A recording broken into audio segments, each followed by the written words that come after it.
بسم اللہ الرحمن الرحیم۔ السلام علیکم محترم سامعین کرام، آج ہم آپ کو بنی اسرائیل کے ایک بادشاہ کے بیٹے کا واقعہ سنائیں گے، جس کو اللہ تبارک و تعالیٰ نے عقل سلیم عطا کی۔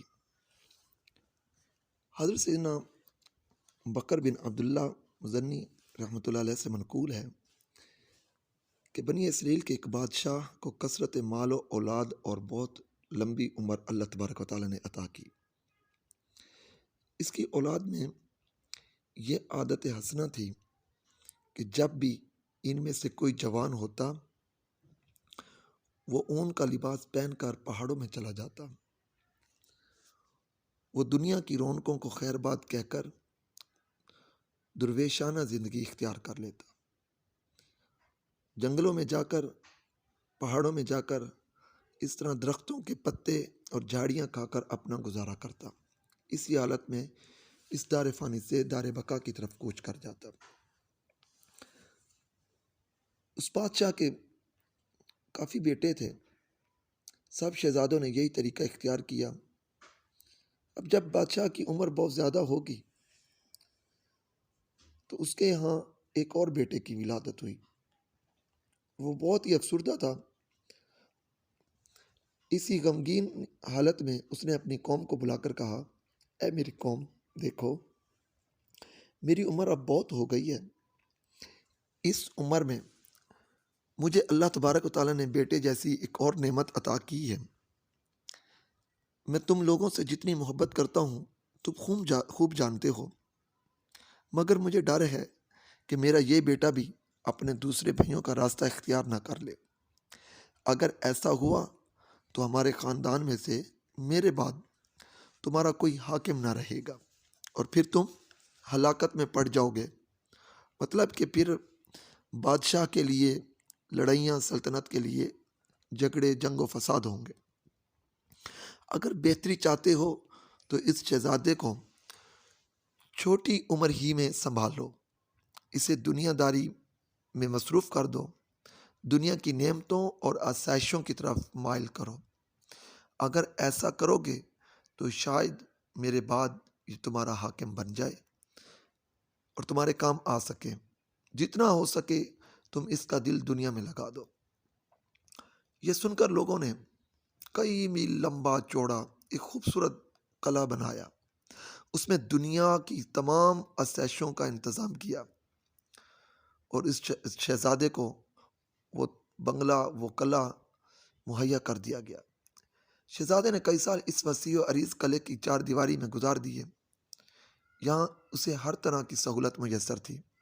اس کے سامنے کوئی غم و پریشانی کی بات نہ کی جاتی، لوگوں کو اس سے دور رکھا جاتا۔ ہر وقت خدام، کنیزیں اس کی خدمت پر مامور رہتی۔ اب جب شہزادہ جوان ہو چکا تھا، ایک مرتبہ وہ گھوڑے پر سوار ہو کر ایک سمت چل دیا۔ اس کے خادم بھی اس کے ساتھ تھے۔ چلتے چلتے جب آگے دیوار دیکھی تو اس نے اپنے نوکروں سے، خداموں سے پوچھا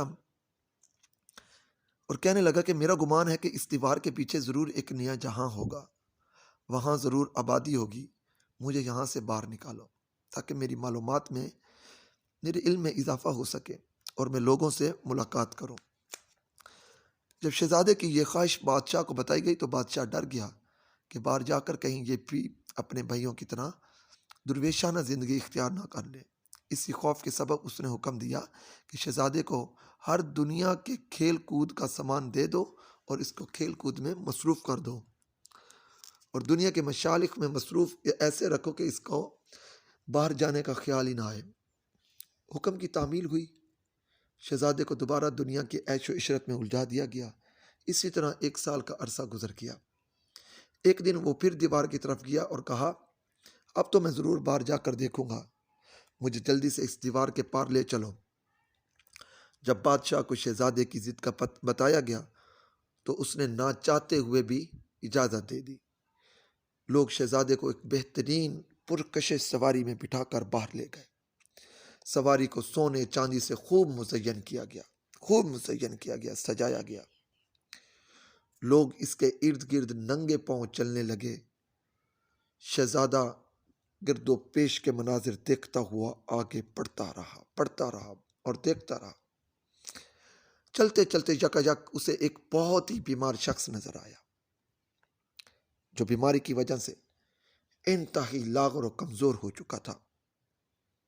گرتا پڑتا، کبھی اٹھتا کبھی گر جاتا، بہت ہی کمزور اور لاغر ہو چکا تھا۔ تو شہزادے نے پوچھا کہ اس کو کیا ہوا؟ لوگوں نے بتایا کہ یہ بیماری میں مبتلا کر دیا گیا ہے، یہ بیمار ہے۔ شہزادے نے پھر پوچھا، کیا اس کی طرح دوسرے لوگ بھی بیمار ہوتے ہیں؟ کیا تمہیں بھی بیماری لاحق ہونے کا خوف لگا رہتا ہے؟ لوگوں نے کہا، ہاں شہزادے، بالکل ایسے ہی ہے، ہمیں بھی بیماری کا ڈر لگا رہتا ہے، ہمیں بھی بیماری لگ سکتی ہے۔ شہزادے نے پوچھا، کیا میں جس سلطنت میں ہوں وہاں بھی یہ بیماری آ سکتی ہے؟ لوگوں نے کہا، ہاں شہزادے، بالکل آ سکتی ہے۔ تو شہزادے نے کہا، اے لوگوں، تمہاری یہ دنیا کی عیش و عشرت بد مزہ ہے، فضول کی عیش و عشرت ہے۔ یہ کہہ کر شہزادہ غمگین واپس لوٹا۔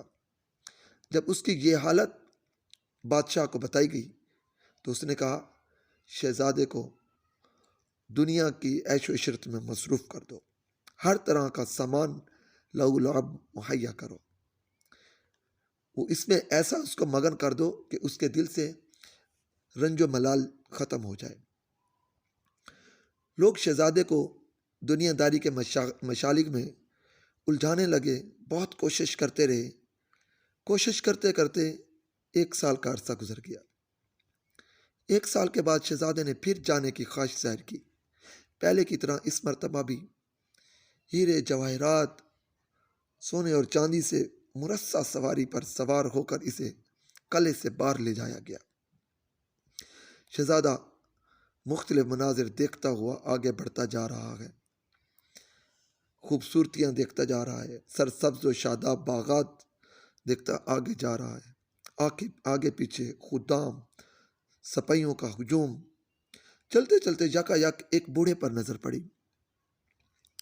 بڑھاپے نے اس بوڑھے شخص کا اس قدر برا حال کر رکھا تھا کہ منہ سے رال ٹپک رہی تھی۔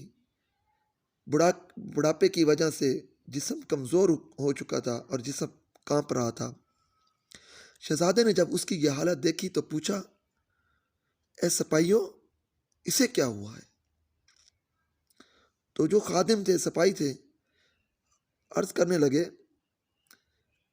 شہزادہ محترم، اس کے ایام جوانی گزر چکے ہیں، اب یہ بوڑھا ہو چکا ہے، بڑھاپے کی زد میں آ چکا ہے، تو اسی لیے یہ کمزور اور لاغر ہو گیا ہے۔ تو جب بندہ بوڑھا ہو جاتا ہے، کمزور ہو جاتا ہے، تو طرح طرح کی پریشانیوں میں یا بیماریوں میں گرفتار ہو جاتا ہے۔ کہ دیگر لوگ بھی، شہزادے نے پوچھا، کیا دیگر لوگ بھی اس مصیبت میں گرفتار ہو سکتے ہیں؟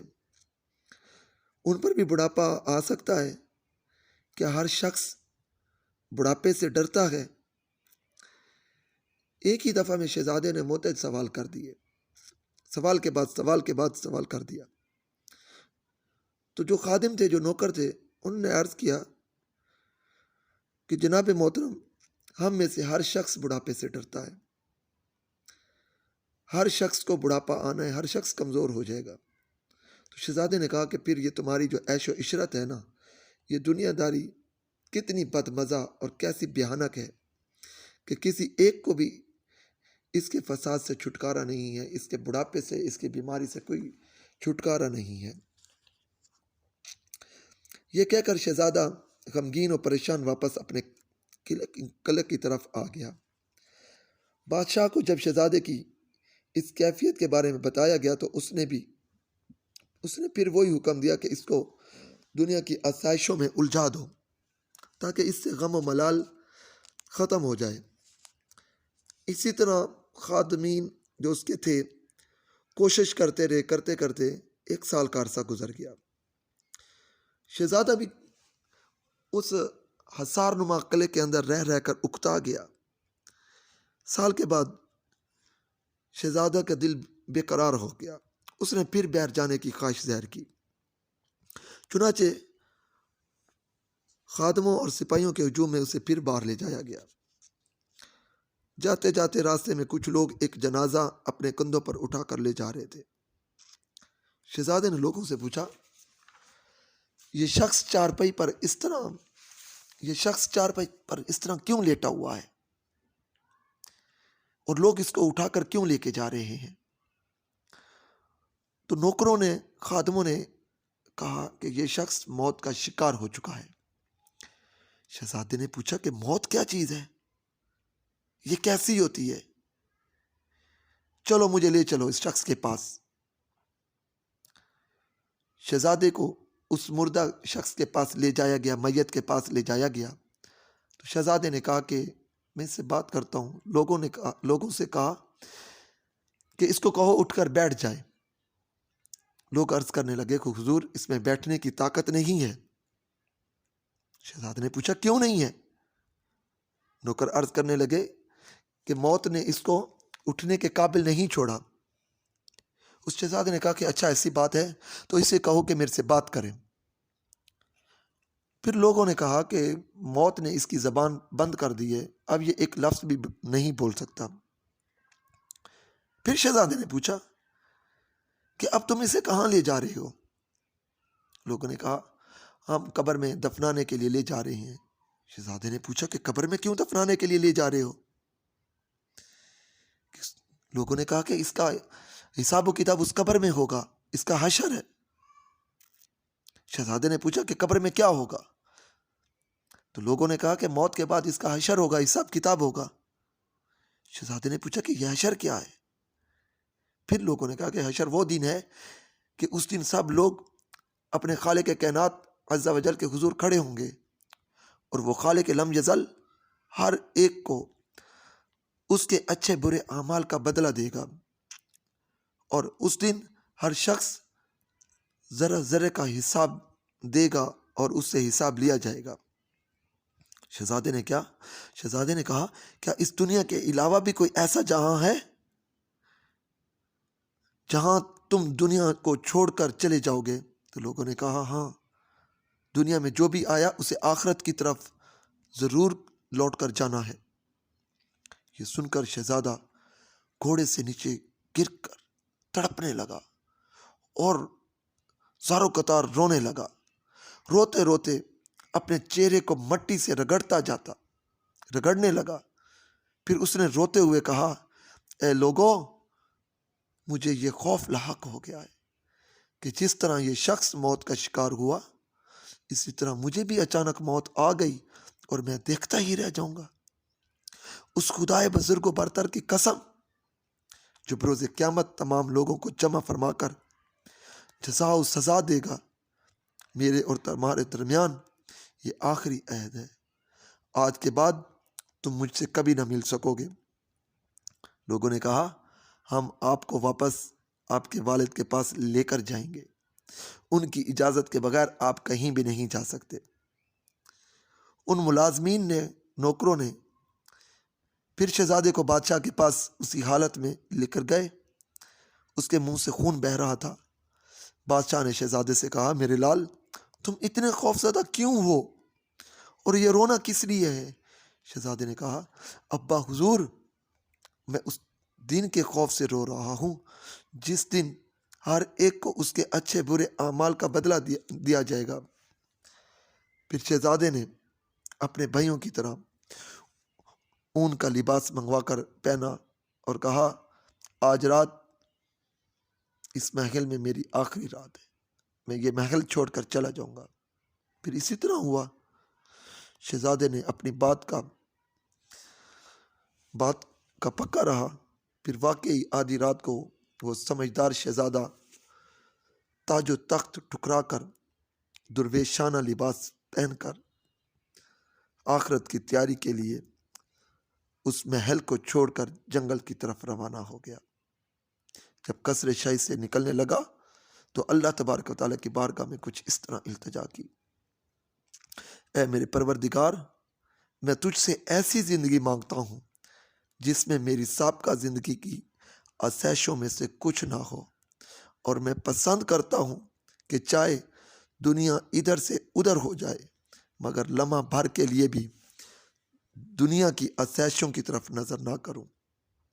اس طرح کی دعائیں اللہ تبارک و تعالیٰ کی بارگاہ میں کرتے کرتے پھر وہ شہزادہ تمام دنیا کی آسائشوں اور نعمتوں کو خیر بات کہہ کر اخروی نعمتوں کے حصول کے لیے جنگل کی طرف روانہ ہو گیا۔